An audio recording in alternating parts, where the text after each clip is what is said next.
Based on what's happened over the last year, does this town need some whole-scale changes, maybe like charter revisions?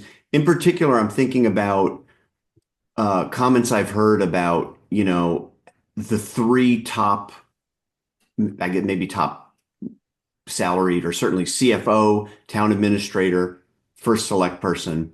Um, and also, I'm struck by, I guess, some issues with legal, but that's kind of maybe that's another sort of aspect to get into. But are there some real big broad changes that would benefit the town at this point, in your opinion? I think holistically, as I think about charter reform, and it's been spoken about publicly. It was spoken at a public comment at the Board of Finance recently. It was spoken, I think, at the Board of Selectmen before that. Um, to start with, and I'll answer the question directly. To start with, I think Wilton's form of government is really cool. I mean, we get the opportunity to vote on our budgets. I'm not sure if it's unique to New England, but to my knowledge, it's the New England states that do that. And there's something that's very powerful about that. We get to elect right? The people that help present the budgets, and you get to elect the first select woman or the first select man who oversees the town hall. I think what we're seeing I wouldn't recommend changes to that. I think that is democracy in action definitionally, and I'm proud of that.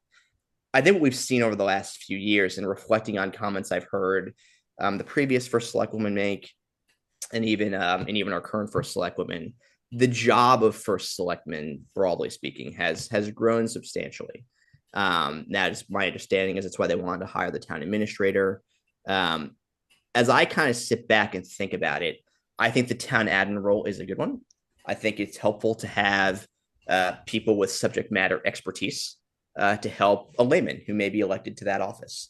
The CFO, I think there's probably a good question is, do we need a full-time CFO, or we need a full-time person? Do we need a CFO, or do we need like a director of finance? And that's depending on the skills of the town administrator. I think that's a reasonable conversation to have. That individual is a partner to the board of finance, specifically to the chairman. I've had to do a lot of that work, specifically the last few months, but even before that as well. Um, so I'd say Wilton is still evolving in terms of what the right infrastructure we need is, but I think we're taking the appropriate steps right now for where we are.